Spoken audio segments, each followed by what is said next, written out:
like to call this meeting of the Colerain Township Board of Trustees to order. Heather, would you please call the roll? Mr. Insco. Aye. Mr. Rajagopal. Aye. Mr. Unger. Here. Mr. Mills? Recommend that the board go into executive session in accordance with Ohio Revised Code, Section 121.22G1, to discuss the employment and compensation of public employees. Also in accordance with Ohio Revised Code, Section 121.22G8, to consider confidential information relating to specific business strategy and to discuss negotiations with other political subdivisions respecting requests for economic development assistance. Also in accordance with Ohio Revised Code, Section 121.22G3, to discuss pending or imminent litigation with the township attorney. Also in accordance with Ohio Revised Code, Section 121.22G4, to discuss the collective bargaining sessions with public employees concerning their compensation. Motion? It's been motioned and seconded. Is there any discussion? Hearing none, Heather, please call for a vote. Mr. Insco. Aye. Mr. Rajagopal. Aye. Mr. Unger. Aye. The board will go into executive session and we will return before 7 o'clock. Thank you. I'd like to call this meeting back to order from executive session. Heather, would you please call the roll? Mr. Insco. Aye. Mr. Rajagopal. Aye. Mr. Unger. Here. Mr. Mills, is there anything to report from executive session? There's not. Thank you. Our next item is the Pledge of Allegiance. Please join me. I pledge allegiance to the flag of the United States of America and to the republic for which it stands, one nation, under God, indivisible, with liberty and justice for all. I'd ask that you remain standing for a moment of silent meditation, and I would ask that you keep the Allen family and anybody else that's affected by his passing as a very young person in your prayers. So please, a moment of silence.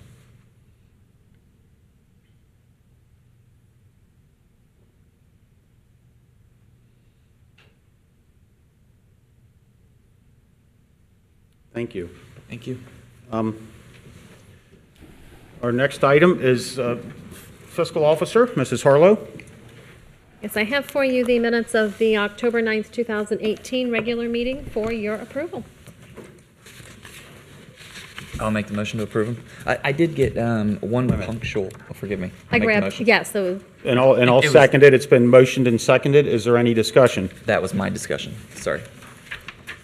And I sent you a typo. I got that correction too. also. Yes, Okay. thank Is there you. any other discussion? Hearing none, Heather, please call for a vote. Mr. Insco. Aye. Mr. Rajagopal. Aye. Mr. Unger. Aye, those minutes are approved. Thank you, and here they are for your signature where the little tabby deal is. Our next item is citizens' address. I have 1, 2, 3, 4, 5, 6. I have 6. If we could limit it to 4 or 5 minutes apiece, that would be great. And the first one I'll call on is Nancy Eichholz. How you doing, Nancy? And please adjust the microphone. Hello. Yeah. Hi, I'm Nancy Eichholz. I'm running for Hamilton County Auditor on the Republican side of the ticket. I am a native Cincinnatian, born and raised here. I have a corporate background initially with marketing with Chiquita. Then I was an entrepreneur, and I now run an accelerator for women-owned businesses. We've created over 6,000 jobs in the last 8 years. I'm very passionate about economic development. I'm really interested in running for countywide office, and particularly the auditor position, because I have noticed a lack of leadership in our county government, especially in the fiscal area. A year ago, we were told that we were in sound financial condition. They added $6 million to the budget, and now, a year later, we have almost a $30 million deficit. And the auditor is supposed to be involved in every aspect of the budgeting process. That person is to be the chief fiscal officer for the county, and by law, by the Ohio Revised Code, is expected to be involved at every level of the budgeting process, and I have not seen that. So I'm passionate about this county. We have so many assets, so many beautiful things. We have great small businesses. It's a great place to live. We have wonderful schools. It's a wonderful place to raise a family. But if we continue down this path of big deficits, we're not going to have that. We also have a significant childhood poverty issue that needs to be addressed, because if you look towards the future, those people are going to need assistance the rest of their lives if we don't do something about it now. So I'm ready and willing and able to be take over this position and be a part of the county leadership. So a little bit more about me. I'm a wife and a mother. We have 3 children. One is out of college, 2 are in college. Both play college football, so we have a lot of fun going to college football games on the weekends. And my hobbies, I enjoy cooking, travel, I love to read. I just really like to engage with the community. I'm very involved in a lot of volunteer organizations and activities in the community. But really, it's my business background that I'd like to bring to the county. I'm a no-nonsense, really believe in non-tax-based revenue streams and trying to solve problems financially with things other than additional taxes. So that's what I will bring to the county leadership, and I hope that I can count on your support and that of the rest of your community. Well, thank you. We will certainly work with whoever gets elected, and we're glad to have people stop by to introduce themselves. How do you pronounce your last name? It's I-Colts, like your I, little horses. Okay, great. Well, thank you, Nancy, and good luck to you. Thank you very much. And thank you Thanks for being here. thank you for staying within the time that I've asked of everyone. Kurt Hartman. How you doing, Kurt? Good evening. Thank you, Mr. Chairman and members of the Board of Trustees. Just want to get here to introduce myself. I'm Kurt Hartman. I'm currently one of the judges on the Hamilton County Common Pleas Court General Division. And so I want to come and introduce myself, kind of talk briefly with you about some issues that are confronting all of us here in Hamilton County. Give a little bit about my background. I've been a judge for about a year and a half. Filled a vacancy then. So I'm up for election here in a couple of weeks. But I can give you the background as to how I got to where I am today. I grew up in the greater Cincinnati area. Went to the United States Naval Academy for my undergraduate work. Served in the United States Navy as a nuclear officer on board a submarine, fast attack submarine. Decided the military was not my calling, so went to law school at Vanderbilt and worked for a federal court of appeals judge for a year before coming back here to Cincinnati. Worked at a couple of the big law firms downtown in their litigation department, but after a while decided to hang my own shingle. So about 2002, hung my own shingle. They're basically the general practice type of law representing individuals and small businesses. Ultimately, though, in that practice kind of developed a forte of government accountability, ensuring and promoting openness and transparency, open meetings, public records, First Amendment things. But ultimately, when this vacancy occurred, I was fortunate to be appointed. I've been on, like I said, a year and a half. I've been enjoying it. I tell people the one thing I kind of discovered since being on the bench has been how much the criminal docket dominates the courtroom. And in that context, the drug-related offenses. And so if I can have a few minutes just to address briefly the issue that really is before us and the voters is issue 1, and give you a little bit of an overview as to some information. Issue 1 is being presented as drug reform that would promote treatment of drug possession and not sending them to prison. I will tell you, in my courtroom, and I think in most courtrooms in Hamilton County, if not all courtrooms in Hamilton County, we work and focus on the treatment of individuals. It's not, prison is not the first choice or the second choice for people with drug possession. We recognize it is a disease, it is an addiction that needs hard work. Issue 1 would actually change the whole dynamics of how we handle drug matters in the courtroom. It would reduce all possessions down to misdemeanors, for which the maximum time is 180 days. And people do not get off drugs, do not go through rehabilitation cold turkey. It is this long, drawn-out process. And the concerns that's out there is 180-day threat of jail time is really not enough to get people on that right path. Second thing that issue 1 does is, even if it becomes drug possession becomes a misdemeanor, the judges will not be able to send them to jail until they've committed 3 drug possession offenses within a 24-month period. So the first time they get a drug possession offense, do they want to go? That's up to them. And if they don't go, they're back out, using still, not getting the treatment. The second time they get a drug possession, same thing. And each time there's a potential of overdose or impacting people's lives through driving or whatnot. It's only on that third offense in a 24-month period can the judge even send them to jail for drug possession. And again, that's at 180 days.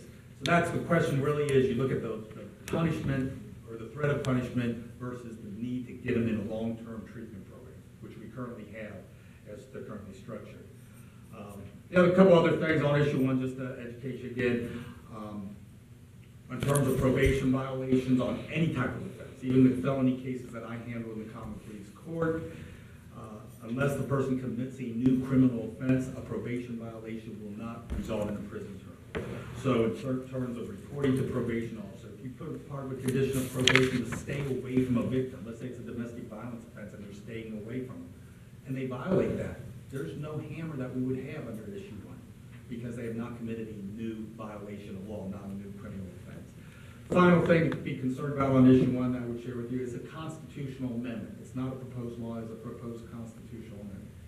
And I tell people, any piece of legislation never works the way it is intended. There's always the unforeseen consequences. And when that happens in this case, if issue one passes, the only remedy is to wait for another general election and put something on the ballot. In the meantime, citizens and people of the state of Ohio, Hamilton County, and Colerain Township are going to suffer. So I think those are kind of things that people need to look at and evaluate on that. So, the courts are concerned about it, and so we're out here educating the public with respect to that. Again, I'm Kurt Hartman, one of the Common Pleas Court judges here, and I appreciate your time and the opportunity to come. Well, thanks for coming and visiting us, Judge Hartman. You kept it right at 5 minutes. Thank you. Judge, to comment, Judge, I like it because you got a yellow tie, I got a yellow tie. You and I got the memos tonight. Judge, I run the treatment program at the Justice Center, very successful program, heroin, opiate heroin crisis. We got a lot of pregnant ladies there and heroin addiction. And we come to court, and a lot of them, you sentence them. You're really compassionate to these people, and you really believe in the treatment and in work, and you really work with the officers and the case managers. You really take the recommendations, and you're an excellent judge in, especially when the treatment comes. I really appreciate, Judge, your service. There's the predictability of the law, but you also got to recognize we're dealing with individuals that Yes, sir. you've got to recognize and appreciate. You saved a lot of women in our program being, opportunity. Thank you. Thank you very much. Thank you, Judge. Thank you. Stephanie Wright?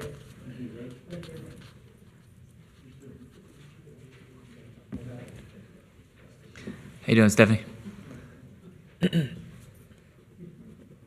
evening. Good evening. Hi, Stephanie. I have a few questions this evening. We'll start off with, is there a scheduled second meeting for the month of November?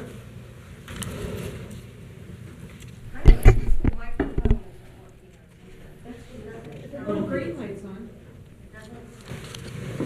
Wait,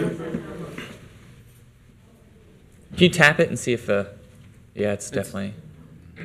What's that? Is there what is that on there? A string or something? It looks like it's held together with a twist tie and some kind of clip. Stephanie? Go ahead and just say test it. Test. Can you say it again, Stephanie? Sure. Good evening. All right, it's faint. I'm hearing, but it's not as strong as you guys. I'll just see if I can keep it going. If she's got a light, I guess that's what we got for now. Just kind of talk right into it. Thank you. My original question was, is there a second meeting scheduled for the month of November? The trustees have not scheduled a second meeting. Okay. Public records request. I sent a request to Heather for a refund that was given to the Barbier, Schroeder, Solomon Law Firm for $1,113.81. My request was, what is that amount for? Why are they giving the money back to us? Were they overpaid again? I have to pull it. I wanted to ask some questions to Jenna this evening and Chief Denny. Are they not here? Is this not Correct. normal? They are not here. They're normally here for the second meeting. They're just not here this evening, none of them? They are not here this evening. Great. Then perhaps you can answer. This has to do with vacant lot of building maintenance license fees that the township has implemented 3 years ago. And there are quite a few properties, commercial and residential, throughout our township that are vacant. And according to this license agreement, they are to file with our township. And I received all the applications that the township has on file, and there are 54 of those. And I find that number to be very low. I can think of 54 vacant properties within a mile radius of my home. And I was just wondering why that has not been implemented or drafted. So if you know of vacant properties, there's a place on our website that's called the customer service request function. What you can do is you can go in there and say, hey, there's this, you enter in the address and say, hey, there's a vacant, and we'll go out and inspect that vacant and get that process started. We appreciate your help and others in identifying these things. If you received 56, that's what we have on file right now. Okay.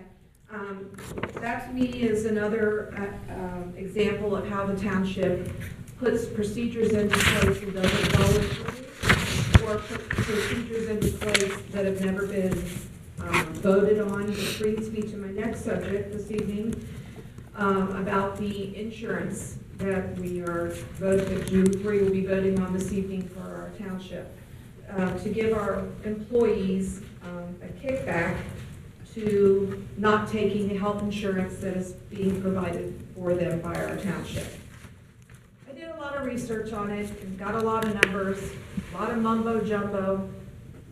The bottom line is, this has been done without the board's approval. Regardless if it's too much, too high, percentages are off, the number needs to be lowered. There's only so many people involved. The bottom line is, history is repeating itself. Practices are being done without the Board of Trustees approval. If we don't need your approval to operate and pass things, why are you here? I know, it's in the past. Live and learn.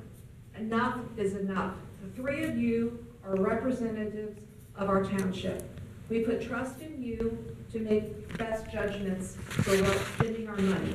This is ridiculous, and I encourage each one of you to vote no on this issue. Also, I have a request for the zoning appeals and the Board of Zoning Appeals. The zoning board, the Board of Zoning Appeals. At the meeting on October 9th, the trustees agreed to reach out for applications for people to be on this committee. Not until October 17th was this publicized on our township's website. And then it was posted with a deadline date of 10/26. That's 9 days. 9 days for an applicant to decide they want to get involved or even know anything about it. So that's an unreasonable length of period of time, unless you already have someone in mind for those positions, and this is just, a fluff thing.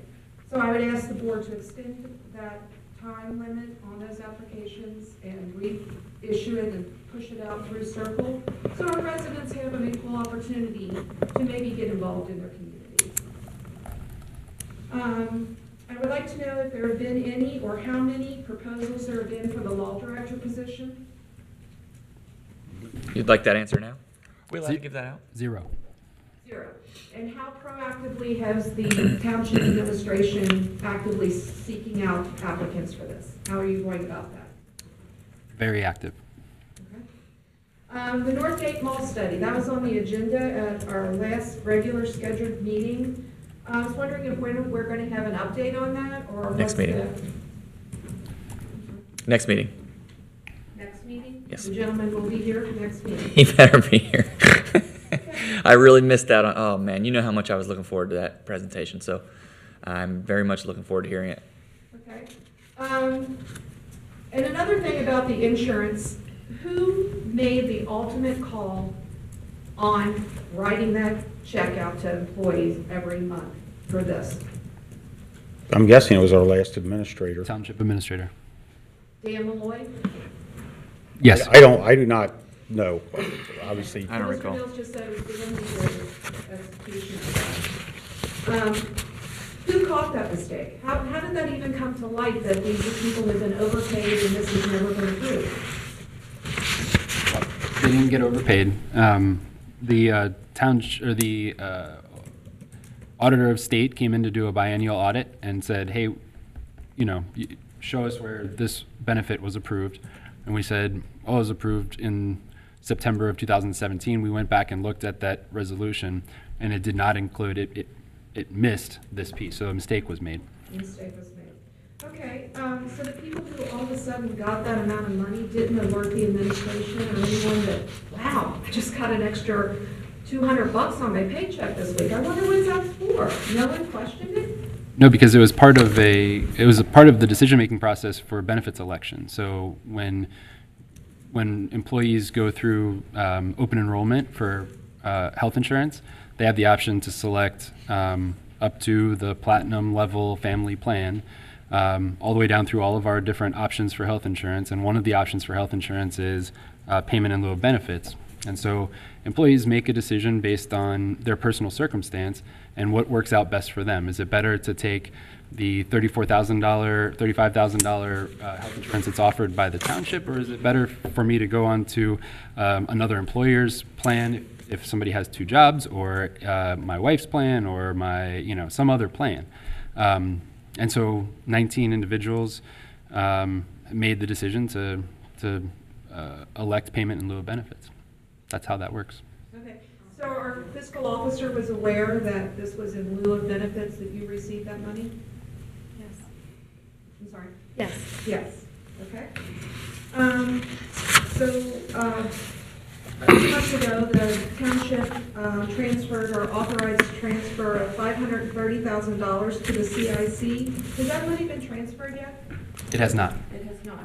What about the property that was to be transferred, 9184 Pippin and 7560 Colerain and 7580 Colerain? Those are three parcels of property that have been approved for transfer. Have those taken place yet? No, they have not.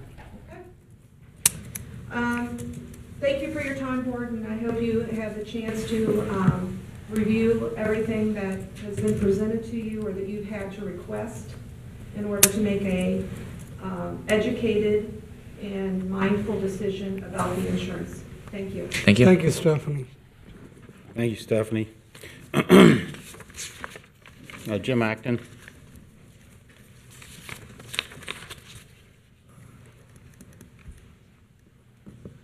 How you doing, Jim? Pretty good. Everybody out there doing well this evening? Good. Sure, try to Yell into that mic as loud as you can until we figure out. just adjust it a little bit. You're Yeah. fine. Good point. This thing has been, 5 years? We've had problems with this podium with this thing. We go to middle town, we get somebody to come in here, $35,000, I think it was, to fix this place, and it's still screwed up. Come on, get rid of it, please. You got money from Stone Creek, but you can fix all this crap. Get somebody local here. Anyway, that's a better time for that and that much. My question, I talked to Janet earlier this morning, or this afternoon, about the Kroger situation down here. And she said she's going to email or talk to you about it, Greg. Do you have any idea when that wall is going up along the property line there? I would imagine by the end of the project, they'll have. I drove behind there yesterday and half of it was up. That's by Riders and Walgreens. There's nothing by the residents. No. The residence wall, when I was up there yesterday, it was half up. It's like a tan stone facade. As of Sunday, it wasn't there. What is today? Yeah, when I was there, it was there. Back behind Kroger, even behind the bank you're talking about. Well, it's a long wall, but at least. This runs along the property line to the west of where the bank is at. Yeah. Where Oh. all that property through there where they had a metal fence and whatever kind of fence. You're talking back behind. Okay. East, west. Okay. When I was back behind there, they had the poles up, and they had behind Kroger all the way up to that, pretty much like that corner. I can't speak past that though. No. It was behind Kroger because Byrider's to the east, right? I'm talking Yeah. about the west. Yeah. West of Kroger, I don't know, but behind Kroger, they had everything. They had the posts up to start putting it in. Looks nice. It's coming Got along. any idea when it will be complete? I haven't spoken to the developers. I don't know. I'll stop up there tomorrow and ask them. And the neighbor, Ask them when the grand opening is while you're up there, because I would love to know when that's going to happen. probably first of the year. We've got some giant scissors. We're ready to use the. The reason why I asked that question is, when the previous board this year, I guess they approved the Goodyear tire deal with the fence. And the property owner behind there, he came before the board and asked them when they were going to put vegetation back there. They never did. Never did. Yeah. Is this going to be the same thing as Goodyear? Sounds like they're building it right now. Yeah. Is there going to be vegetation such as bushes and that between the wall and that property owner's property? I'd have to look at the site plan. I don't know off the top of my head. Doesn't say in there, Jeff. Oh, sure. Yeah, no. You're required to provide a landscape plan as part of the final development planning process. And so there would be a landscape plan that would identify where all the plantings are on the site. So that's what I'd have to look at in order to answer your question. If you could, let me know where I can find that, so I may agree with this. What do you want? Number two, or three, excuse me. I sent an email to each and every one of you about the bridge up there. And Mr. Isco was nice enough to email me back something about a beautification program, or something big going there. Initiative. That's the goal. So what I spoke about in the past is really the township needs a makeover in the sense of branding. If you look, the green Colerain Bridge, the walking bridge, it's green, doesn't match anything else in the township. The font doesn't match anything. That was like 1990s when that was, I want to say, is when that was kind of done. Then we had the corner of Colerain and Springdale, the gateway, and we've got this nice stone facade. We've got blue lettering, which doesn't match anything. We've got a completely different font. So my goal is that we can make all these fonts match, colors, the whole 9 yards, just rebranding in general. And that needs to be part of something much bigger because, as much as, we've all been told that the bridge is, the lettering on the bridge is low-hanging fruit. And I think from a financial standpoint, it is. But at this point, I'd rather do it right than to rush it and then, oh gosh, now we have a third font, now we have a third color, now we have, you know what I mean? Let's make it all match and look somewhat uniform. I mean, there are definitely different districts in Colerain that, we can use different type of colors and fonts to identify one another, but our entrance ramps, as you well know, have looked awful for years, and I cannot wait to fix it. I think we're all excited to fix them. It's just nothing happens as fast as we want it to, unfortunately. The drawings you gave us were awesome. I love the idea of putting, I think it was a knight on one side and a cardinal on the other. I would even consider, maybe even a Ross Ram or, a Lancer even on one side. It's just because this is kind of a gateway to their communities as well. I love those ideas. I cannot wait to dig deeper on that, but everything costs money. And when that time comes, well, actually, Raj, you had an update on that, didn't you? Yeah, we just talked about it earlier.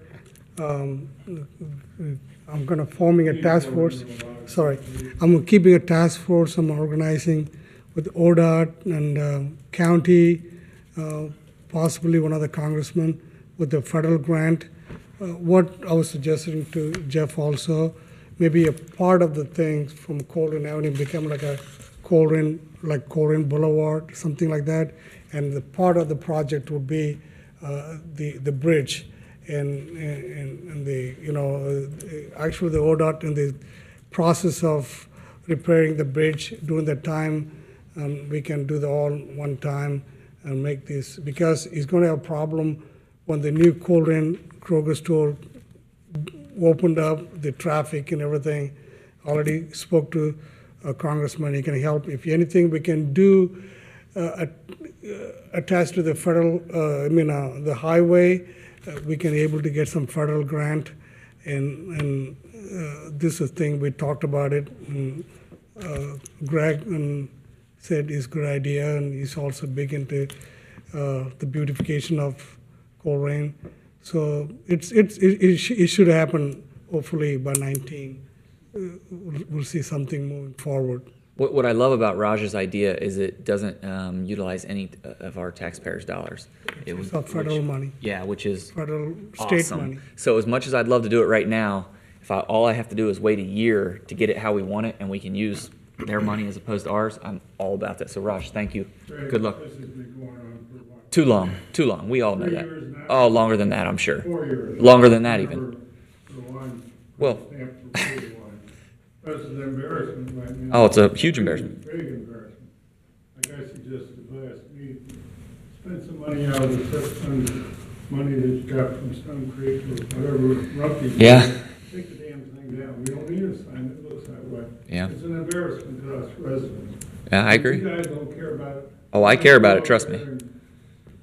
Start jackhammering the screws down, so I don't get some cars and get rid of the thing. Well, hopefully we can leverage some money, like Raj is saying, so that we can do it without our expense. And then the money that we would save from that, we can put towards, the other entrance ramp stuff. Because it all looks bad. Admittedly, we've said that for years.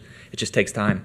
And at this point, I'm willing to take as much time as we need to get it right. How much time is needed to take Well- down now?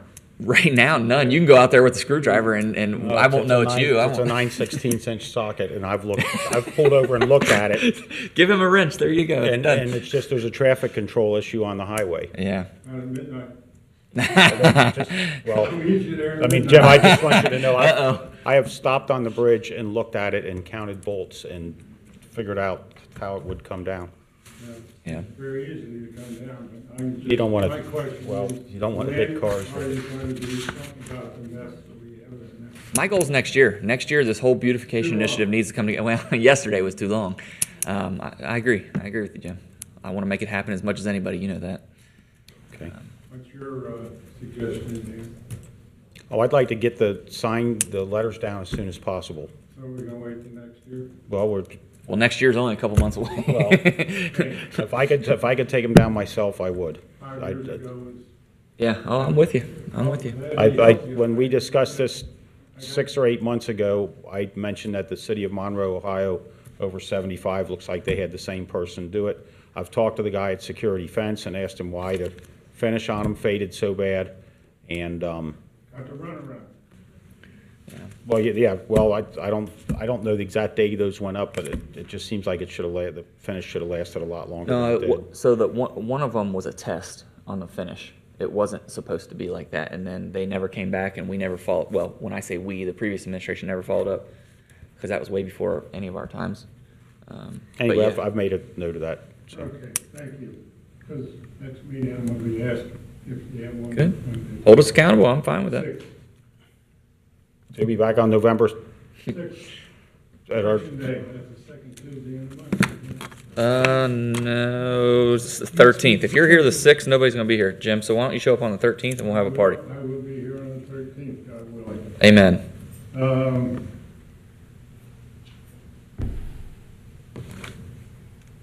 Has anybody followed up on my suggestion about having some other people sit on the board for the lawyer application? Has anyone followed up on it? Yes, sir, there's 3 gentlemen, I forwarded it to you. Yep. Very qualified, have you asked any of them? No, I have not. The financial director, she has no experience interviewing. That's well, she has experience with interviewing folks, but yeah, that's the group that's going to do the initial interview, and of course, ultimately, it's the trustees that make the decision. Okay, let you 3 trustees know. I sent this to Jeff, 3 gentlemen who are well qualified to be interviewers. They are attorneys. They live here in Colerain Township. They're sharp people. And if, why they haven't applied for the job, that I can't answer. Maybe they're like a lot of other residents just up to here with what's going on. And my final point, and the thing that I like to bring up too, is January 11th, is Veterans Day. Why does the township put together? November 11th? Yeah. Okay, yeah, I thought you said,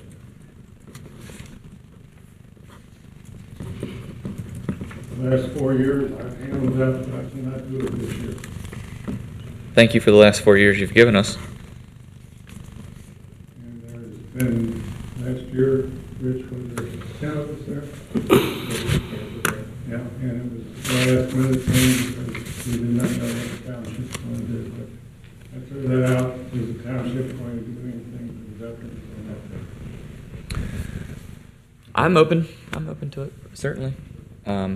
Maybe this is a good time to network again with, the folks that are trying to do the Veterans Memorial. No. No, bad time for We're that. having a fair with some bar down in Harrison. I think. So not what Bring you your were. flag and we'll change flags. I'm also willing to partner with other communities too. Was it Green Township did a great celebration? Someone was telling me. So if we have to partner with another community, In the past, we had a VFW group come in and fire guns in out front here. With 15, 20-minute ceremony. I'm just asking 3 trustees, what are you going to do for us veterans this year? So this year we had the Memorial Day celebration, which was a phenomenal event. That was good. I think you asked what we're going to do for veterans this year, and I'm just explaining what we've done for veterans this year. We had a great Memorial Day celebration. We brought the Eyes of Freedom here to that was awesome. to by the way. remember the ultimate sacrifice that the Lima Company made, which was fantastic. Yep. Sure. Yep. And so we don't have any programming scheduled for Veterans Day. Okay, so we don't have anything scheduled right now. Okay. We veterans get forgot again. No. In fact, I just talked to you about. Like said, I agree with you, but Memorial Day was for fire, police, the people that work in the township here, and also the veterans. Thanks to Dan here, he did say something about the veterans. The rest of it was all handled by the police and the fire. And in my book, that's a good memorial, but it does not honor we veterans. If it wasn't for our veterans, you wouldn't be here. Well, what is your envision for a fitting Veterans Day memorial? I leave that up to you guys. Oh.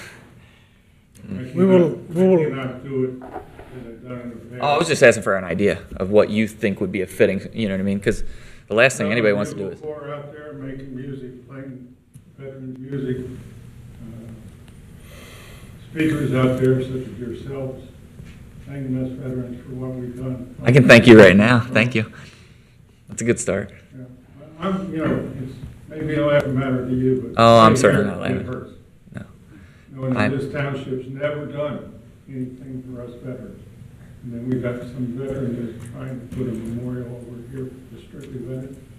And I told him originally, when he called me to ask for help, I said, you're gonna run in this stone wall, which he has. So Chris is having something down, some bar, I think it's down in Harrison, that they're having bring a flag and give you a flag. Having a Halloween thing over in the VFW hall over in Mount Health. That's not here. We got a VA place right down here in Brownsville. Brownsway, yeah.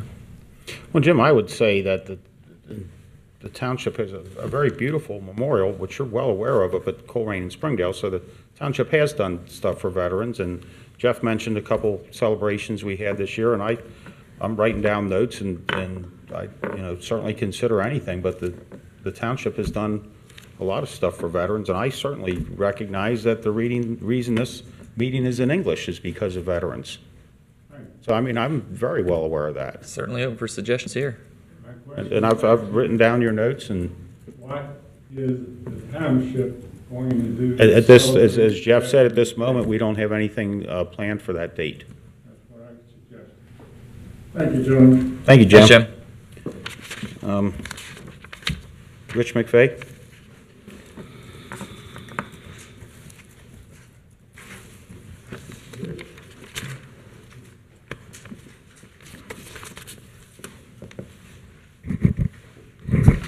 Just briefly on the insurance deal,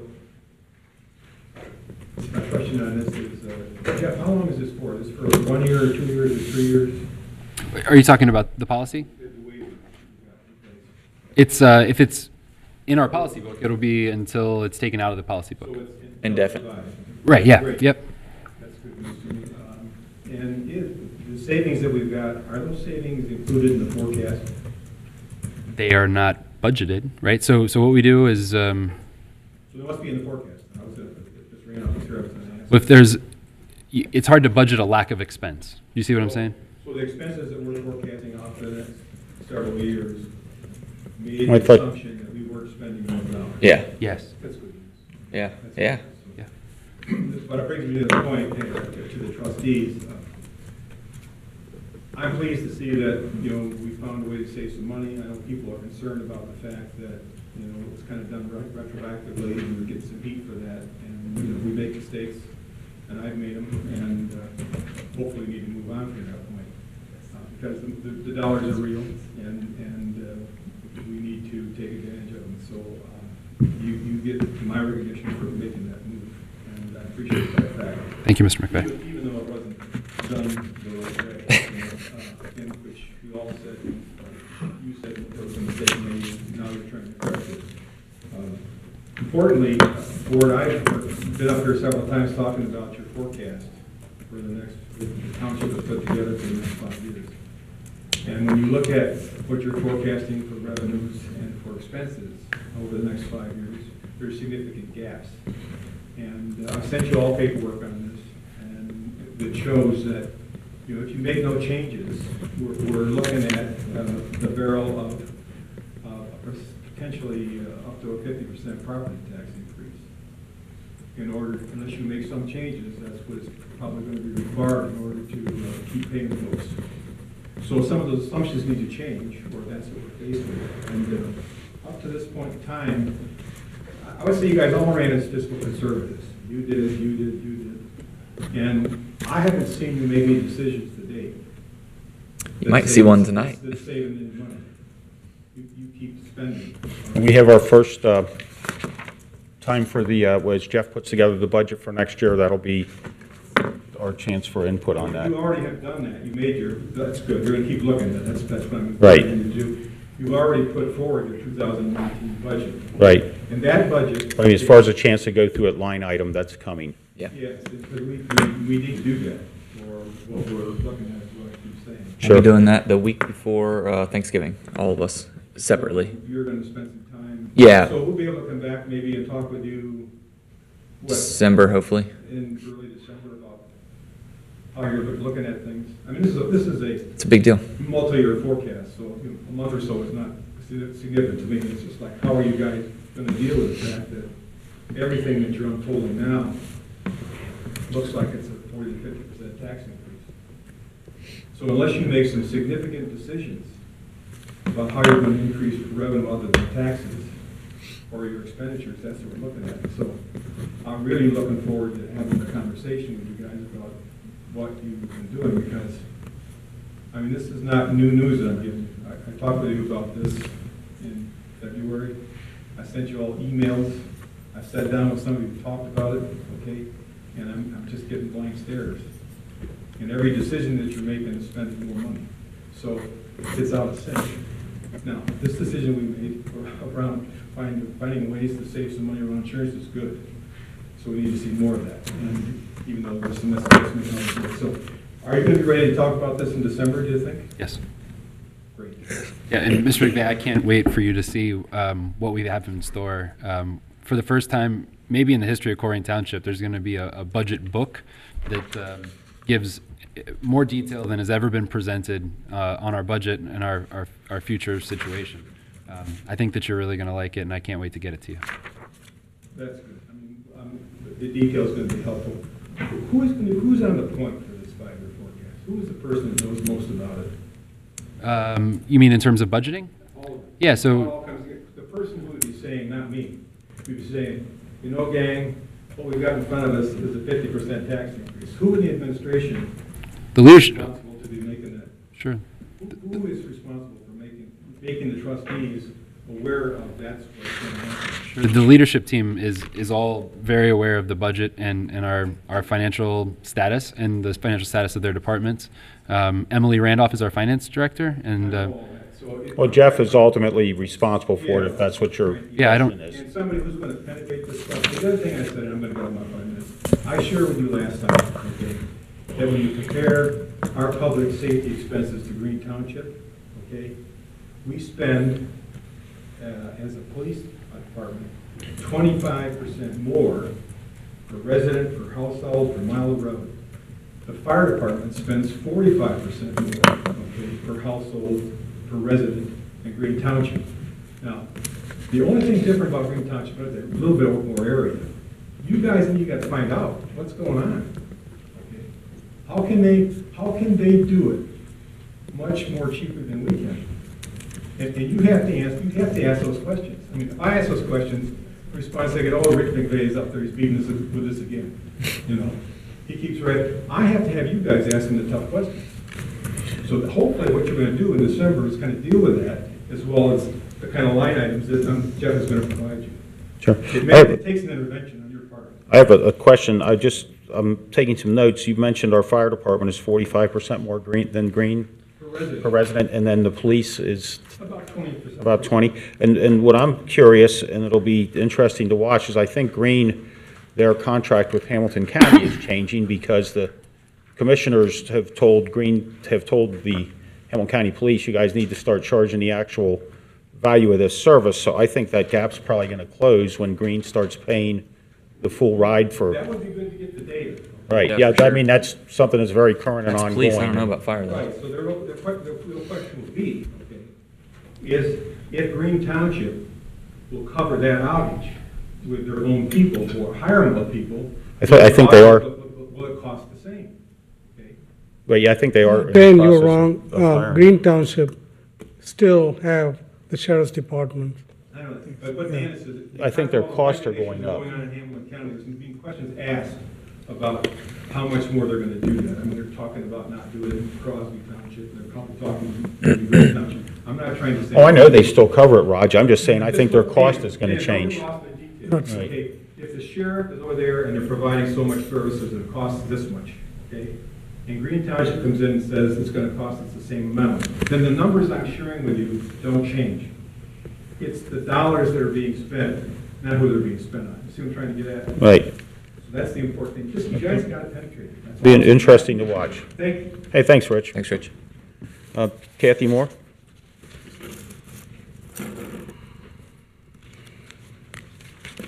Hi, Kathy. How you doing? Evening. I have several things to bring up. First of all, I was on the internet and was looking for a public record. It wasn't there.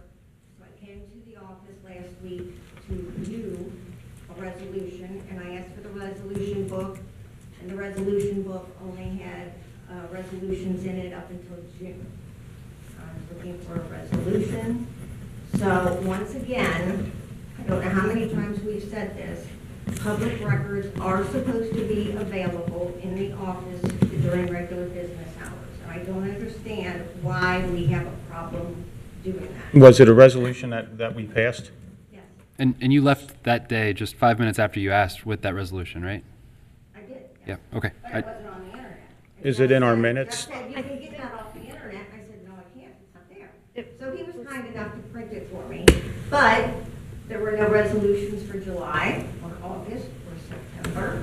They're all on the internet. They're all sitting on the credenza right next to it. I just simply hadn't taken the time to punch holes in them and put them in the binder.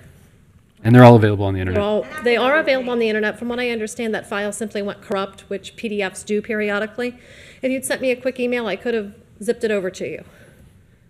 It should have been on there. So it's Also, you know, with punching holes in, that really looks cheap. I mean, we're a township, we should have documents and binding, legally looking things.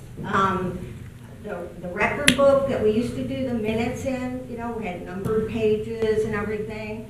And now they've been on a piece of notebook paper for the past couple of years. And They aren't numbered consecutively throughout the whole year. They're only numbered by meeting. I did notice that the new minutes are on stationery, and I think that looks terrible. It just does not look professionally done, or doesn't make it look like this is a real legal document. And I think we need to really work on that because our documents don't look. So we are working on the transparency, we're spending money and the computers, updating everything, transparency. The reason why I don't use those binders that were previously used was because they were really expensive. And We have no problem spending money here. okay, my office, when I made that decision, was that I was going to just use the, a simple 3-ring binder. And I'm sorry you don't think it looks classy enough, but it's very functional. But I wonder how many other townships have theirs on a piece of notebook paper. It's not notebook paper, it's copy paper. There are no Copy lines paper, on it. different. But, We are, we need to look, you want to spend all this money and do everything great, have all this budgeting and all this stuff. Have it first rate, everything, and then our records look like crap.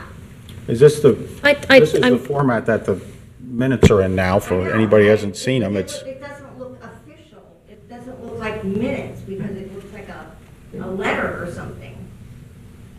My opinion. that's fine. That's what they look like for anybody who hasn't seen them. Also, I'd like to ask each of you, do you know what the salary of a newly hired firefighter is? Here or just in general anywhere? I would defer to Chief Cook if he was here to give me that exact number because I don't want to mess it up. Ballpark figure? With insurance, without insurance? Just a ballpark figure of their salary. I'm going to defer to Chief Cook. Chief Cook, would you like to give me a ballpark? Oh, it's not. I don't have that exact number in front of me. Be happy to get you that. I know it. Great. It's $43,907. And they work over 2,400 hours a year.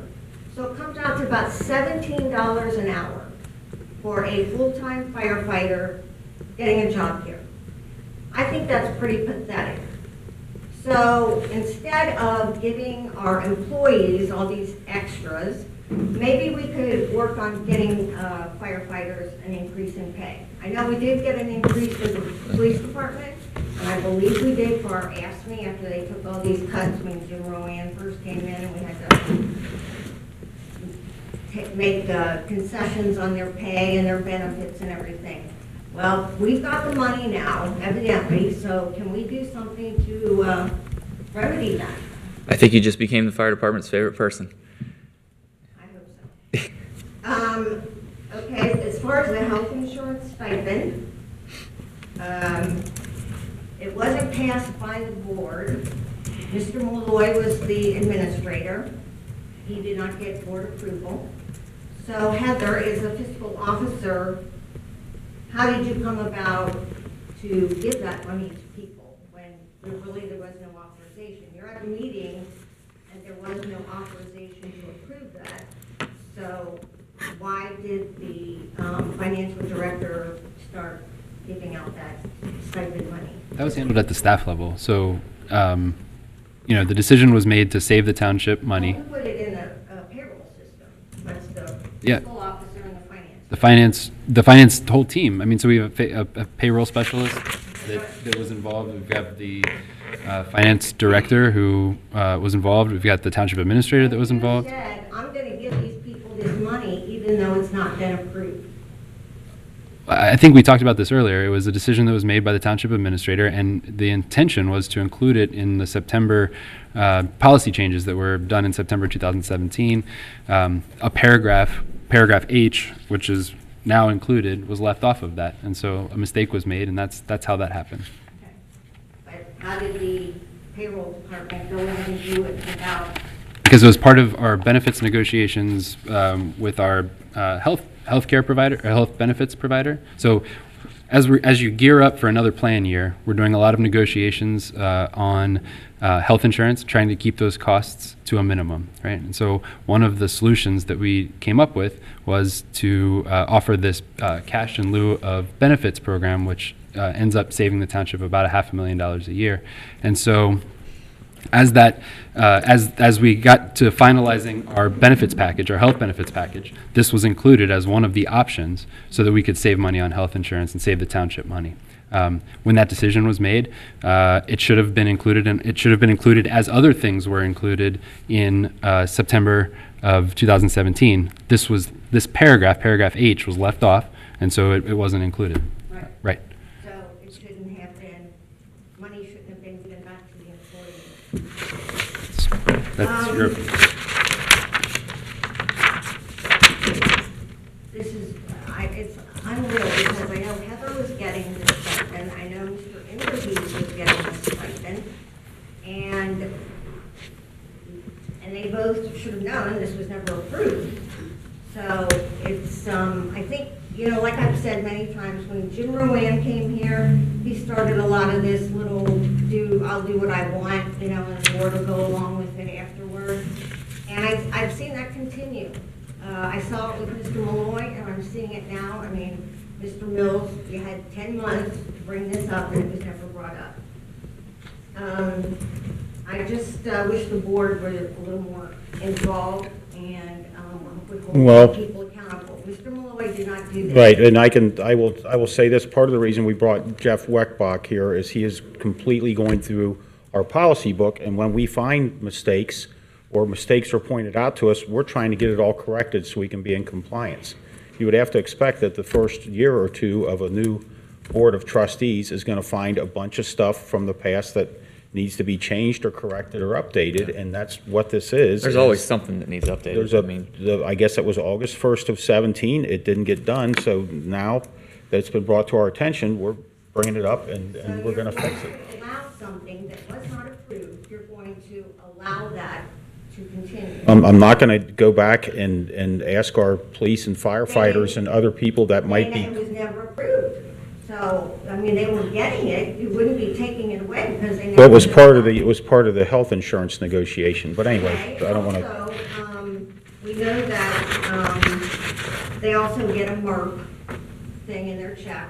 If an employee's spouse has insurance somewhere else and it may not be as good as ours, we give them a stipend for that MERP. Well, there's other communities, I know we like to be like other communities when it benefits our employees, but if your spouse is on your insurance and has the opportunity to take their own and they don't, then they charge a penalty. The county, Hamilton County does this, Butler County does this, other areas do this, and they charge the employee $65 a pay to carry their spouse on this. Now, it seems like, you know, we're really generous in giving it out to get these employees to do things for us, but if they don't, we don't care about trying to recover any of that expense. How would we even know if their spouse was getting insurance? Am I missing something there? They're getting work. Somebody knows. It amazes me that the board makes a motion to approve a $10 or $20 donation, but yet can let something that cost us over $52,000, just let it slide. This also only benefits married people, so any single people would not benefit from this. And I am assuming that if a child works here and their mother works here, and they're covered on their mother, if they're eligible for the stipend also. So they would get that, even though the child is covered under the township insurance. Your comment about only that single people wouldn't benefit from this, what about the scenario where somebody has two jobs, kind of like I do, and I don't get the money, I buy health insurance through here, but if there's a single firefighter that's, you know, working as a firefighter and he has a second job somewhere else. A lot of them do. And he, I mean, so I can see where a single person could benefit from it, from somebody that has two jobs. And maybe they're getting 29 hours at their other job and. Most people they work part-time for other departments. They don't work two full-time And jobs. some of us work, For benefits. some of us work 70 hours a week at several jobs, like myself. So just you, okay. Well, no, but there's other people that do too. Not everybody's, a lot of people have to work Well, I know, I used several to work jobs. another job, but I wasn't offered health insurance through it. At the It was a county, full-time job. at the county, they didn't offer you health insurance? Yeah, I was a full-time employee. And did you buy health insurance? That's not any of my business, so I'm not going to ask, but did you buy health insurance from the county? You don't have to answer that. Of course I did. Okay. I had to have health insurance, and that was my job. Okay, that's fine. But I mean, I think single people could, I can see where a single person could benefit from this if they have two jobs and two options to buy And I'd like health to know insurance. how many of our full-time employees have another full-time job that they can get? Well, you just need 29 hours. It's not 40 hours. Mr. Barbier, I'd like to know, when this was brought up last year, did you give an opinion on this? Give an opinion on whether they had to vote?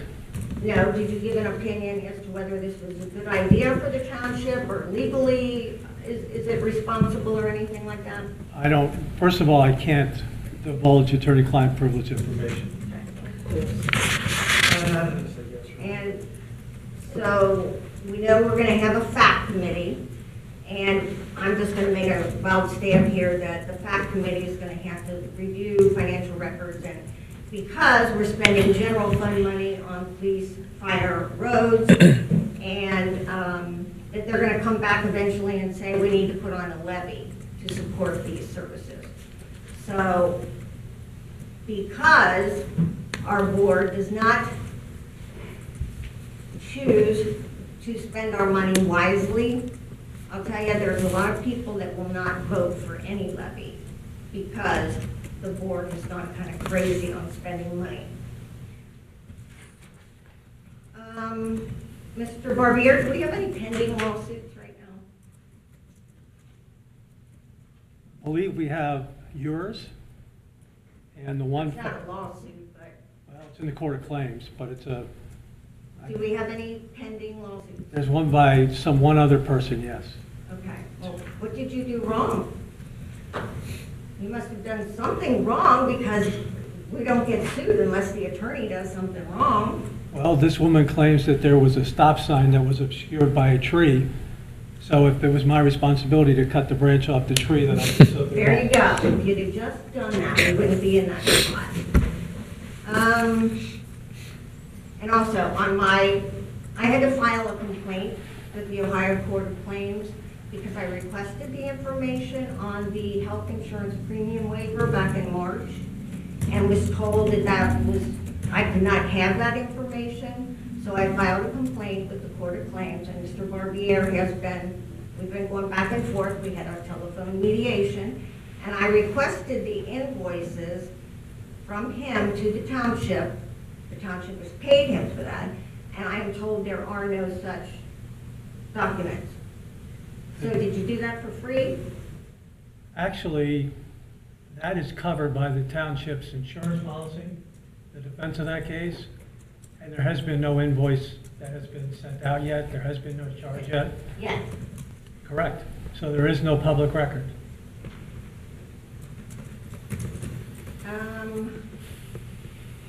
Well, I was going to ask this of Chief, maybe you know, Chief Denny, we had a contract with a person over at Northgate Mall, Brett Pining. He used to submit, we had a contract with him, he submitted invoices monthly, and that has stopped. Does anybody know why? I don't know why. Does anyone? Could you repeat the question? Brett? Pining was over at the police substation at Northgate Mall, paid by the police department, and those invoices have stopped. Okay. We can find out. Why? We can find out and get you an answer. Real nice young guy. I hope everything's okay. It's been several months now. I didn't know. Thank you. Thank you, Kathy. And that is all the folks that asked to speak. So we will move on to our next item on the agenda, which is new business, planning and zoning, a resolution declaring nuisance and ordering abatement. Yes, sir. Thank you, Board. and good evening. The first item of new business this evening is a resolution declaring nuisance and ordering abatement. The recommendation from staff is to adopt this resolution to remove uncontrolled vegetation and/or refuse at the properties listed. Those properties are 3260 Ainsworth, 6691 Memory, 2497 Ontario, 9521 Pulver. Recommendation is to adopt that resolution. I'll make the motion. A second. It's been motioned and seconded. Is there any discussion? Hearing none, Heather, call the roll. Hearing none, Heather, please call for a vote. Mr. Enscombe? Aye. Mr. Rajagopal? Aye. Mr. Runger? Aye. Thank you, Board. The next item is a motion to approve Township Policy and Procedure revision.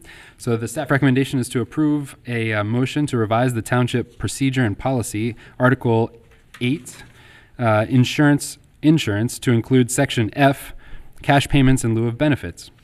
Effective August 1st, 2017, the Township offered a cash payment to employees who waived medical insurance offered by the Township.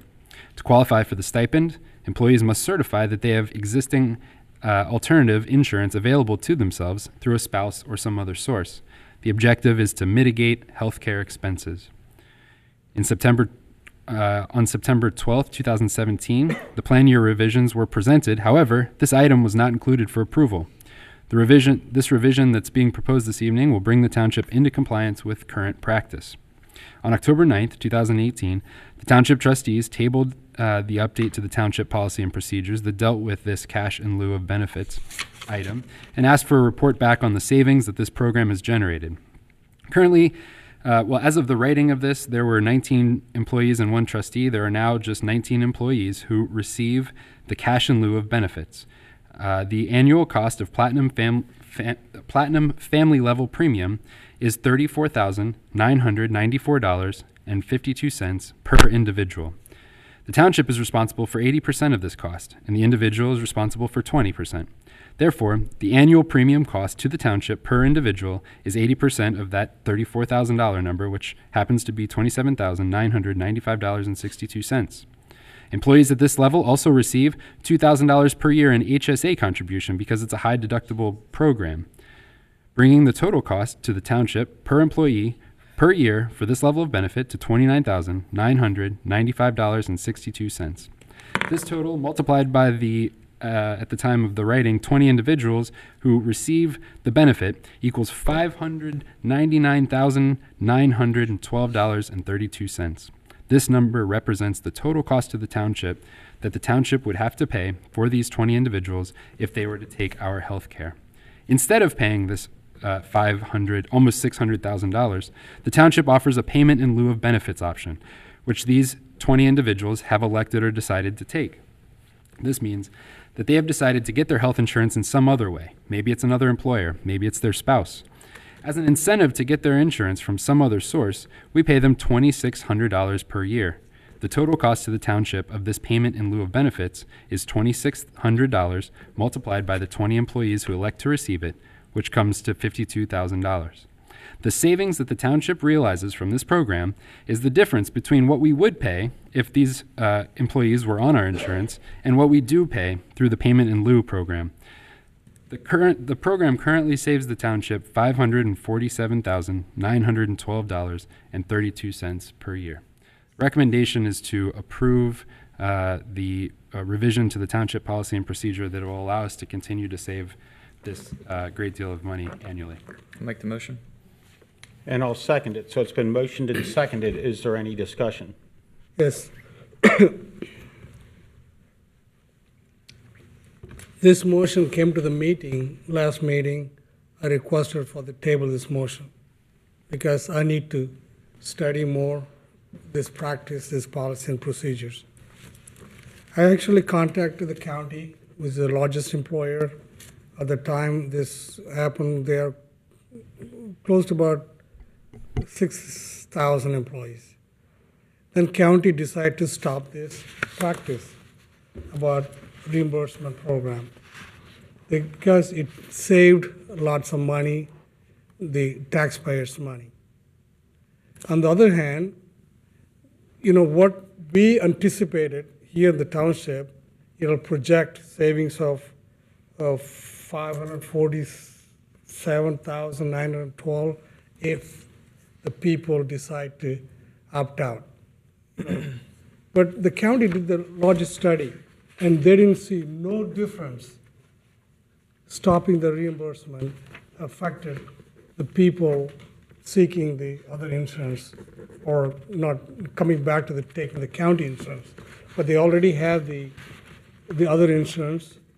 They opt out to take the reimbursement, not to take in the county insurance. I also contacted many the surrounding townships. They're the same thing. If you don't take the insurance, no reimbursement. And that doesn't affect at all, the township or the amount. The figure I'm getting is more hypothetical. If people not take a reimbursement or we don't give them a reimbursement, they will go ahead and take the township insurance. It's very hypothetical figure because the township has a high deductible plan.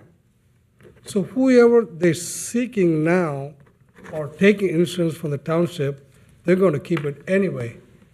This, 19 people, the employees, full-time employees we're talking about, they're content. They had a good insurance. What we are doing right now, we are spending $52,000 township money, taxpayers' money, for the people putting in their pocket. We already giving the HSA $2,000, right?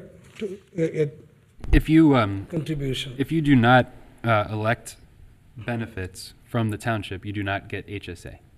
Okay, so the savings, it ultimately goes to the township, the taxpayer savings.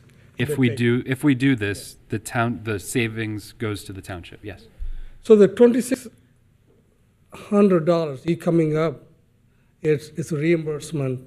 It's just giving the money to their pocket.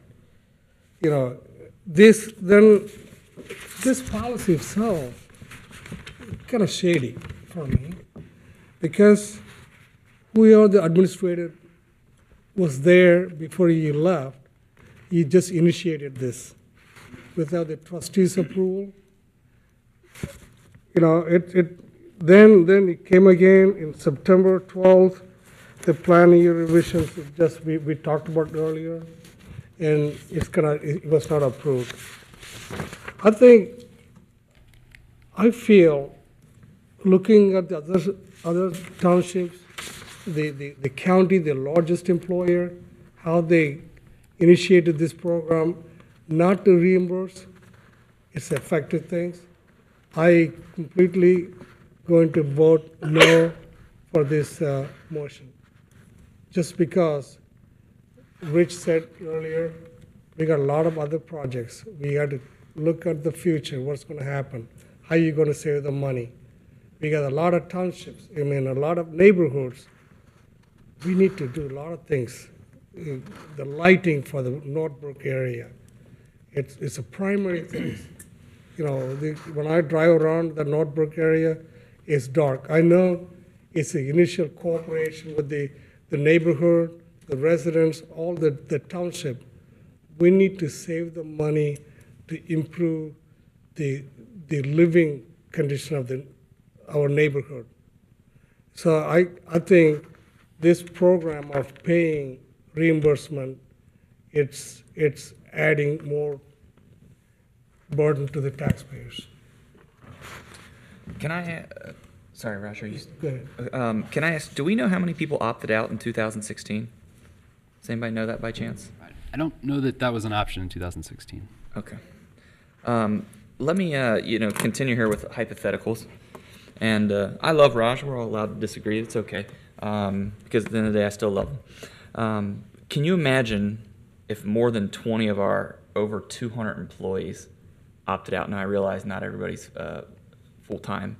But the savings, for me, I think the real question is, how much more money could we offer in order to get more people off of our insurance? Because the reality is, 20 people saves us $600,000. If we had 200 people, just hypothetical, obviously that's not going to happen, 6 million. The potential for savings here is insane. It's astronomical. And I think we're headed in the right direction with this. I really do. I mean, the potential for the savings here is just astronomical because, as you all know, health insurance is crazy, and we're trying to be creative and think of, think outside the box. So I think this is great outside the box thinking. How we got here, everybody can agree or disagree that it was right or wrong, but the fact that we're here and we've identified an area to save money so that we don't have to go back to the voters for levies, I think this is certainly a step in the right direction, and I would strongly encourage more of our employees to take it or consider it or figure out what that number is to get more people off so that we can essentially save more money. That's my 2 cents. Regardless, I love you guys regardless. So. I think what we're doing here, and as I pointed out earlier with Mr. Weckbach being here, is there are a lot of policy problems that go back since way before this August 1st, 2017. And one at a time, we're trying to pick them off and get things straightened out. Between Greg's statement and Raj's, if 2 of those 20 people that take that $2,600 payment switch, 19. I buy health insurance through the township. I don't take that payment.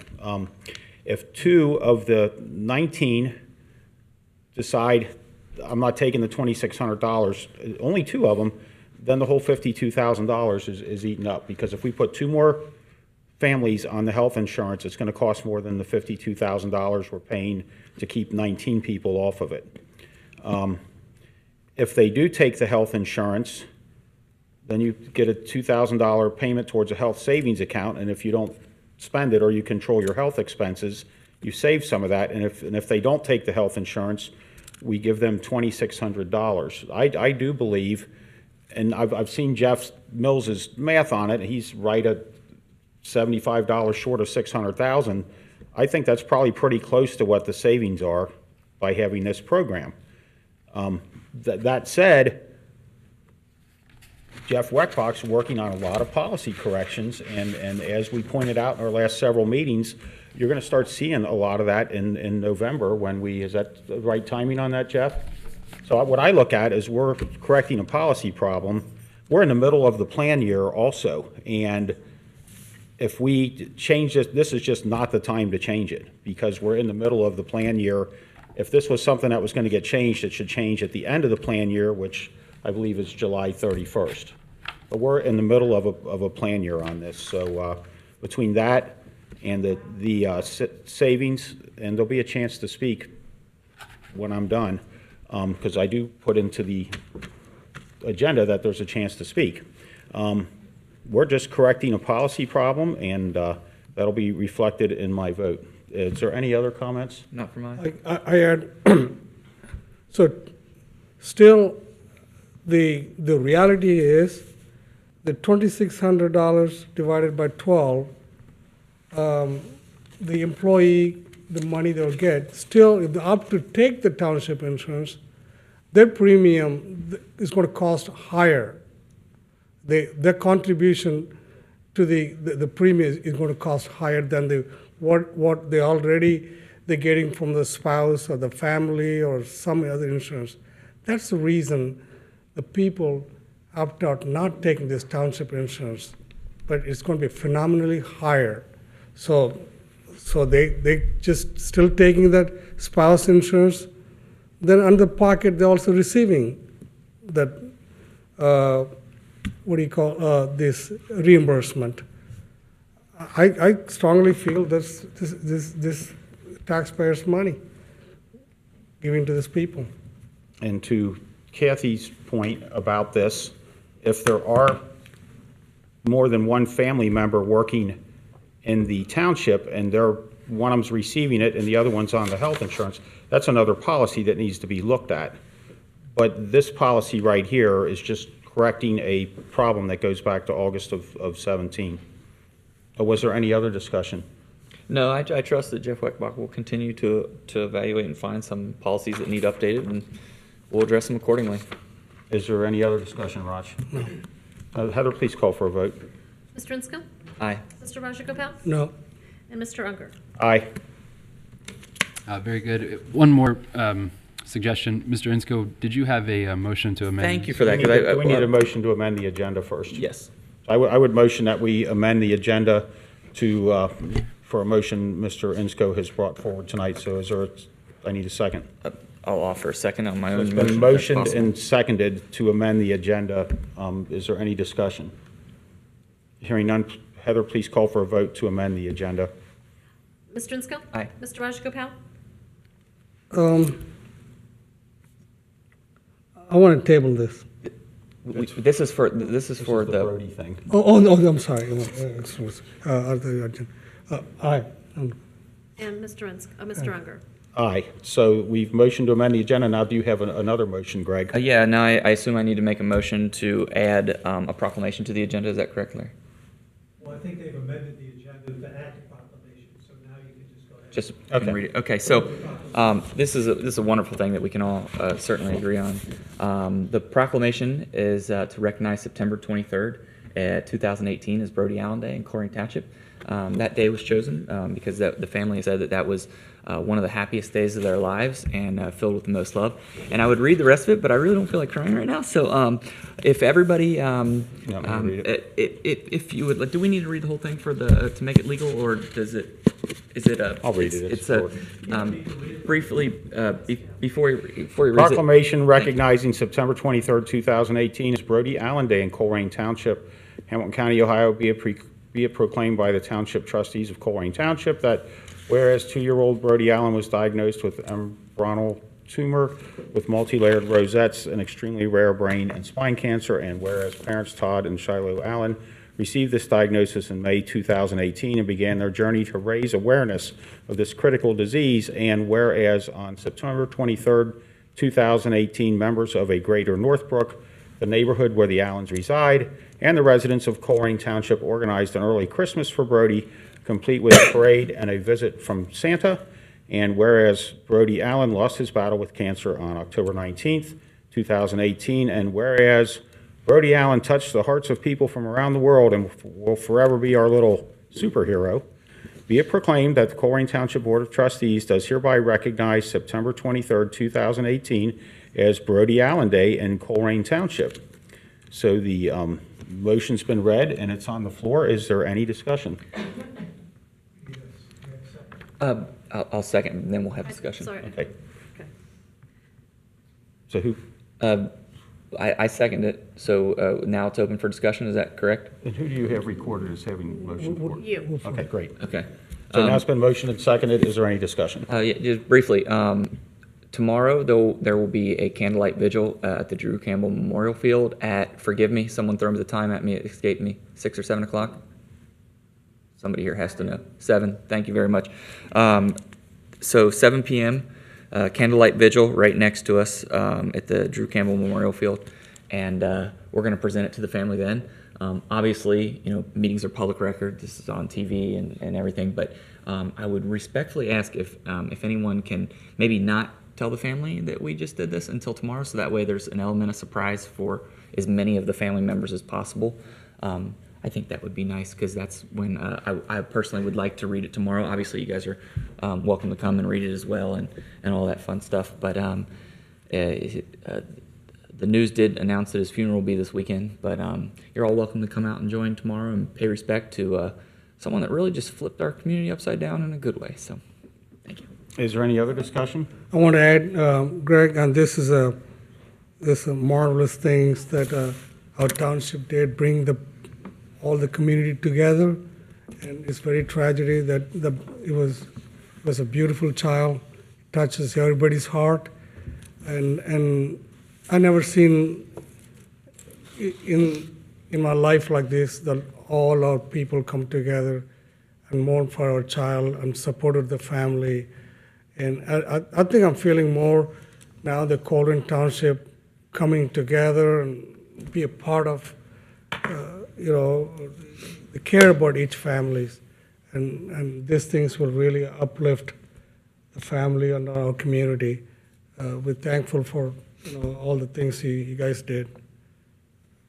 Appreciate that. Thank you. Okay, Part of and is there any other discussion? Hearing none, Heather, please call for a vote on this proclamation. Mr. Inscoe? Aye, as I sign. Mr. Rajagopal? Aye. Mr. Unger? Aye. Our next item is citizen address. If anybody has anything else they would like to add, please approach the microphone. Hey, Raj. Hey, Raj. Blue ink. And then you got blue. Hi. Hi, Christine. Hey, how you doing, Parker. Christine? Happy belated birthday, by the way. Oh, thank you. Just another year older and another year wiser too. Amen. I come here to say I am very disappointed in both you, Greg, and Dan in voting this resolution for the employee kickback is what I better term to call it. Working in private industry does not allow. Obviously, government employees, it seems like the mentality is, oh, it's just taxpayer money. It is taxpayer money.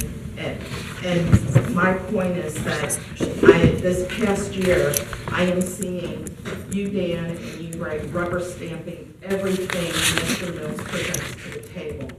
I feel that the residents who do take the time and research and give you information is not being heard. You may say it's not, Greg, but it is. Because I listen. Well, I'm allowed to disagree, though. But you know Is what, that fair? Greg? You were here last year. I Why was, didn't you and catch everything's this? changed. Why didn't you catch this? Oh. You were a board member last year when this was occurring. I can't go back in time. I wish I could. Believe me, I wish I could. I wish I could. Amazing. There's a lot of things that a lot of people didn't catch, and this is taxpayer money, but this taxpayer money is saving even more taxpayer money. But That's undeniable. There is studies that prove otherwise. Have you ever talked to any of the other townships or neighboring townships? Yes, we did. We talked to lots of them. Lots of I have them. a hard time believing that because Well, what's Jeff presented wouldn't lie to me. Is total opposite. No, it's a huge savings. I have a question about something you mentioned. You said this is not legal in private industry to do this? No, I'm just saying, we do not offer this in private industry. If you have insurance, if you opt out, if you or your spouse, if your spouse has insurance and you continue to go on to an insurance, you get penalized. You don't get a, $2,000 health savings account to incentivize. And healthcare costs are going up. It's not going down. And I don't see this as a savings down the road. And just so you know, on average, employers pay only 71%. My understanding, the township pays like 80% for its employees. So it is a government kickback that I don't support, and I'm really disappointed in both you, Dan, and you, Greg, in voting on this. When you see that $600,000 extra at the end of the year, hopefully I you'll. don't see that. But when you do see that, it's probably $600,000 that's already been spent already. Well, from no. what I'm seeing. When at the end of the year, when you see the savings, we'll have this conversation again, and I think you'll change your mind. And if you don't, and maybe I'll change my mind. I'm open-minded. I'm certainly open-minded. I'm not seeing an open-minded. Well, right now you're not because nothing's happened yet. When you see the savings, when I show you that extra money, you'll go, wow. When this happened. Say that again? I just want, you were on the board when Yeah. this occurred last Yeah. year. And this has also been going on, Jeff Mills has been an administrator for 10 months. Yeah. He knew that too. He's doing a great job for us. I don't like what I'm seeing. I'm seeing a lot of lack of transparency, and I'm not liking what I'm seeing in my township that I grew up in and moved back to.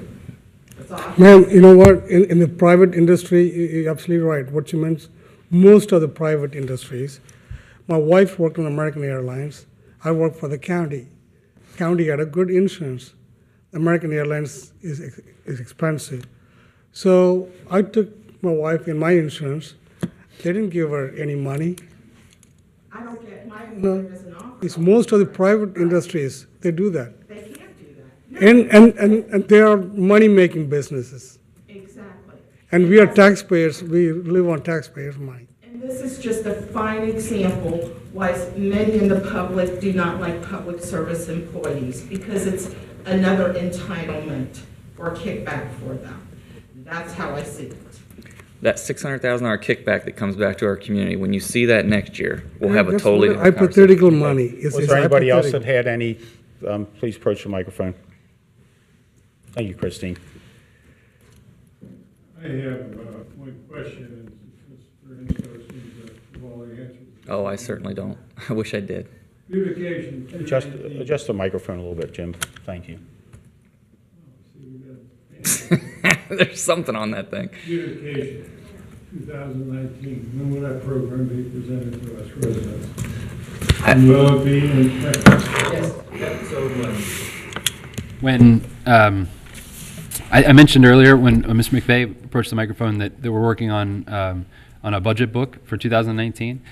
What's really exciting about that is that maybe for the first time we're tying our strategic initiatives to our budget, right? So we tie the things that we want to do and the resources that we have to do them together, and that's how we believe that the township should be managed. So in December, when the budget is presented to the board, there will be a budget book, and it'll also be the strategic plan for 2019. And those things will be tied together. You'll be able to take a look at it. I'm really excited about it. Beautification will be on. Yes, sir. I've heard a lot about this beautification program, and some of it's good, in my books, some of it's things, but just my question. Very good. December, Yes, sir. first meeting in December? Yes, sir. Okay, thank you. Thank you, Mr. Acton. thanks, Jim. Was there anybody else that had any comments? Bruce? Good evening, Board. Good evening. I'm 100% in agreement with the two trustees who voted yes on the insurance. I think it's fiscally appropriate, and a lot of companies around the world do offer these things.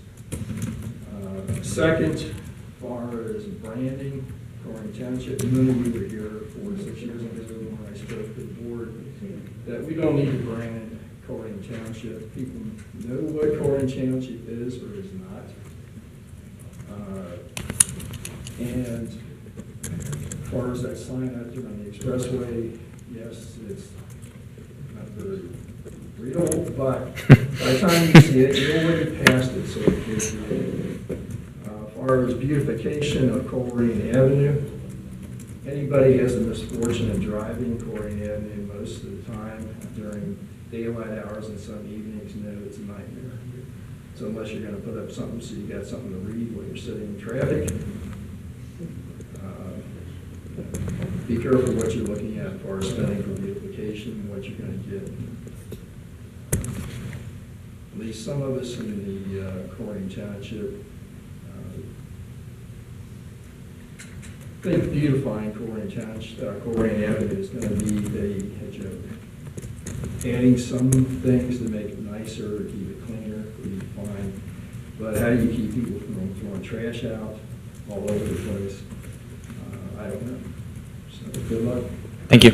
Thank you, Bruce. And Bruce, I'd like to add that, we're down where Blue Rock and Colerain is, where the oil change used to be several years ago, and Frisch's, and where Gold Star Chili's going in.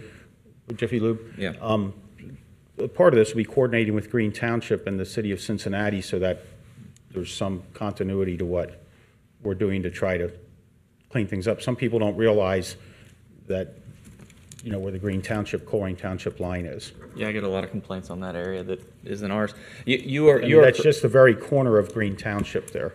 Yeah, as far as trash goes, you certainly can't make everyone, be good upstanding citizens and visit our community and enjoy things appropriately. That's just, unfortunately, that's the law of averages. The more people you have, the more likely you are to have those things happen. But, we've all heard the broken window theory, and I think this beautification initiative knocks that out of the park. As far as 6 years ago, I believe we were branded as Cincinnati's Northwest Connection. I have no clue what that means. I still don't know what that means, and I don't want to know what it means because I'm ready to do something different. So I do think we need to rebrand it, but it's got to be with careful consideration, obviously, and I'm sure you'll stay tuned with us and give us any additional feedback on that, so I appreciate it. Thank you, Greg. Bruce, I have the Hamilton County Probation Department, community service workers. Friday, pretty much, if the weather is good, they come and clean the Colerain around the Ronald Reagan, the bridge around there is a very filthy area. They come and clean it. And also they go to Northbrook, Pippin Road, Compton Road. They come on once to 2 weeks or so, they go and clean. Well, it's commendable to have people who are serving time to help clean things up. That's good. But the point I'm trying to make is the fact that people in the region know what Colerain Township is or is not. And trying to put lipstick on a pig sometimes is a little ridiculous. So be careful about what you're going to spend.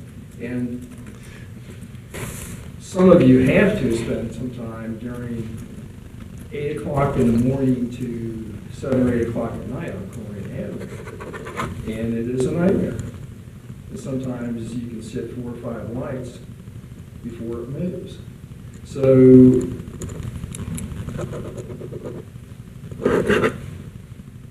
part of the issue is I don't think we need more people coming up Colerain Avenue.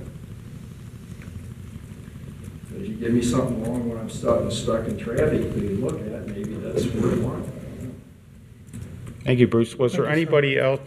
Go ahead, Rich. Two things. I didn't do all the homework that Raj did, but back to the insurance thing. Northwest School District did this with their teachers, so I mean that's, and we'll find out several years from now whether it would save money. The other important point I want to make is piggybacking on what the board has said around what happened in the township with the Allen family. This was special. You know, we didn't understand why it was special, and to find ways to bring that into more things that we do. You know, this was an effort that was driven by and large by our residents. They took ownership, and we supported them in what they were doing. And I mean, some of us were like, are they going to pull this off or not? And they did. Yeah. Okay. It's amazing. So there is something here for us to learn that transcends what this loss of this little boy's life means to all of us. So keep that in your heart. Amen. Keep that in your heart and in your head to think about how we can bring things together in the future. Thank you. Thank you, Rich. Did anybody else? Go ahead, Stephanie. I'd just like to ask the board or anyone else representing our township tonight if they participate in that kickback. Is anyone here receiving that? I do not. I buy health insurance through the township. No? I don't receive a kickback. When I joined, I got a, county insurance. And then I took only the vision, I think. Then at the time, I said, you know, they didn't know, I didn't get for at least 3 months, you know, that reimbursement. And then I didn't even pay attention, you know, I didn't pay attention whether I get the money or not. I think Emily found out, you know, that they're not paying me, you know. They said, you know, you don't have to pay me if you don't, well, you are eligible to get paid. Then finally, you know, I told Emily, then, you know, I don't want it, you know, to take me off. You know, so I'm off that reimbursement. Anyone else? No one else takes it? So that information is not. Answer my question. Thank you.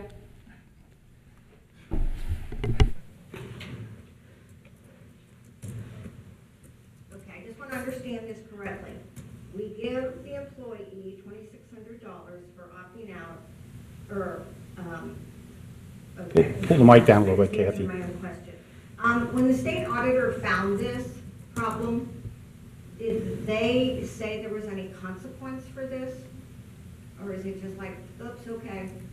I mean, so there's, So we said we're going to take it to the board and have them vote on it, and so we just had that vote. okay. And when Mr. Wetbach, if you're going over policies, maybe you could consider a penalty in there for people that their spouse does come on the township insurance and they have other options, and maybe charge a penalty. We could make, get a little bit, save a little bit more about that way. And I'd like to ask the board to consider having 2 meetings a month starting next year. I know this many meetings are special, but it shows that just about every month a second meeting is necessary, and that way Waycross can get it on their schedule. And I just want to remind you that Judge Woolman said, you have to remember that politicians and elected officials work for us. Thank you, Kathy. Does anybody else have any comments? Pull the mic down, thank you. I'll be last. Okay. 2 times I've talked in the last 2 months. First of all, I want to commend you again, like Rich said, for putting in this incentive program. Raj, I need to correct you. The largest employer in Hamilton County is the University of Cincinnati with 19,400 employees.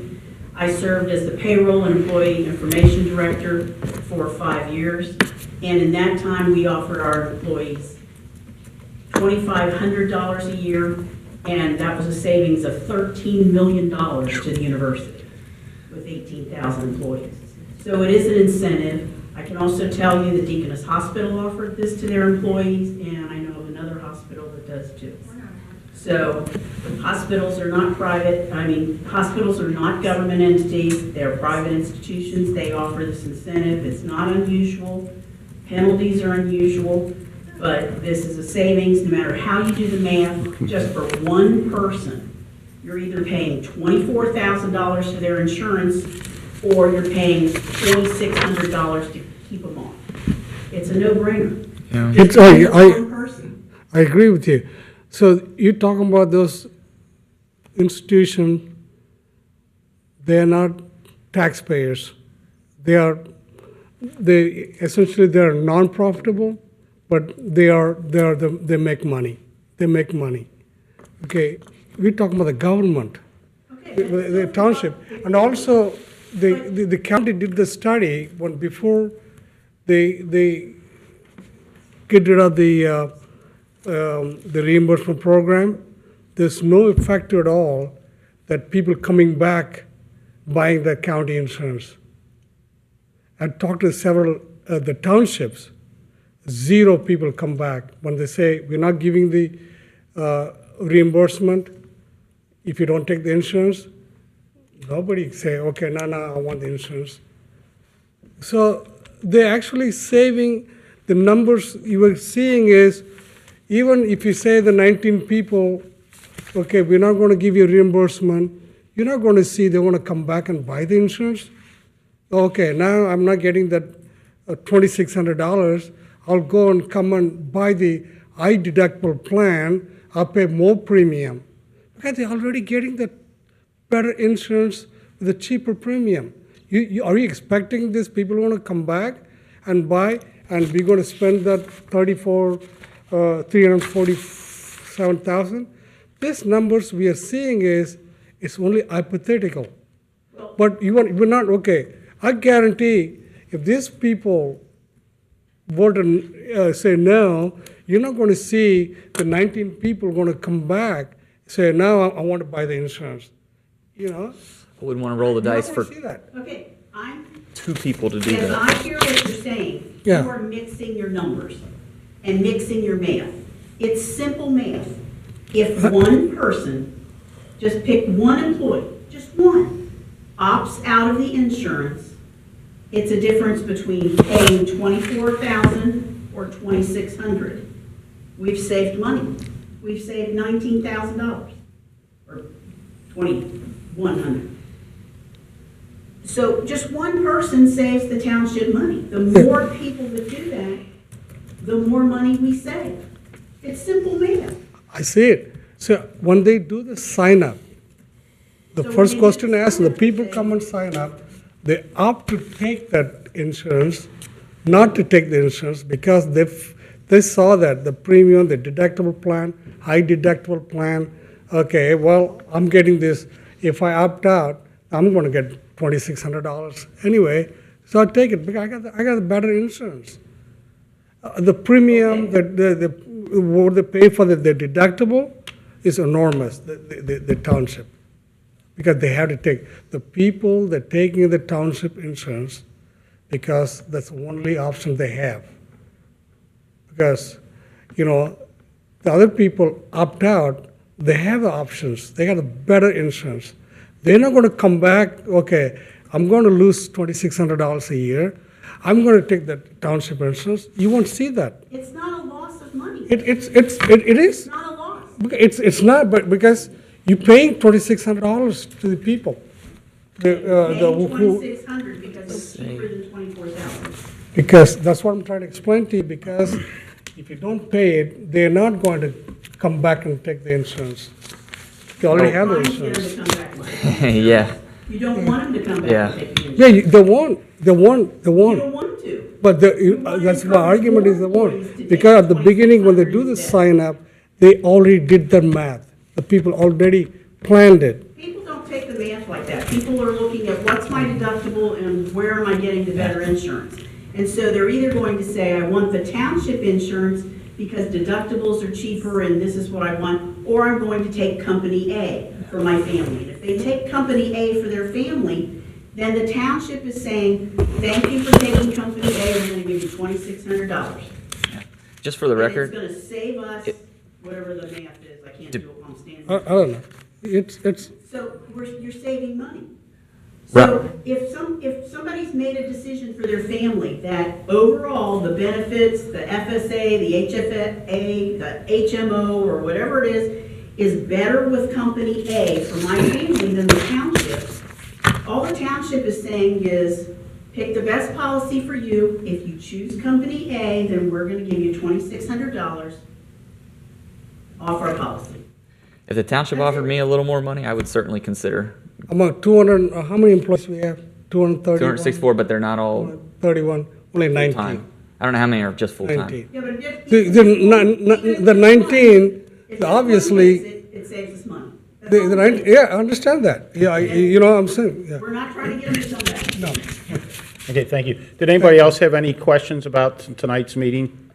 No, I'll briefly say, before Rich McVeigh leaves here and Jim Acton, how about everybody go home tonight and convince all of our employees to get off our insurance, and I promise we'll save millions. We'll save so much money that we'll never have to ask for another levy ever again, mark my words. So that's your homework. Everyone go home, convince all of our employees to get off our insurance. We're going to save a fortune, and that'll be the proof that we need that it works. And Can you come up to the... taxpayer savings.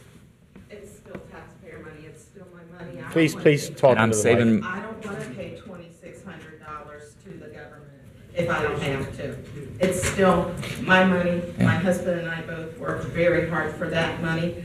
I don't see that savings. You'll see And it in a year. secondly, You'll see it in a year. I used to work for UC. I was never offered any type of incentive. So I just want to correct that statement. Thank you. Did anybody else have any comments this evening? Jim, Hearing none. Our next item is executive... adjournment. You ain't getting out of here that easy, Oh, Ralph. the next item is executive session. Do we need one? No. So the next item would be adjournment. Is there a motion to adjourn? I'll make the motion. I second. It's been motioned and seconded. Heather, please call for a vote. Mr. Inscombe? Real quick, you signed the proclamation, right, Heather? No, not yet. Okay, I want to make sure. With that being said, aye. Okay. Thank you all for being here. Mr. Inscombe? Aye. Thank you all for being here. Mr. Rashid Capel? Aye. Mr. Runger? Aye, this meeting is adjourned.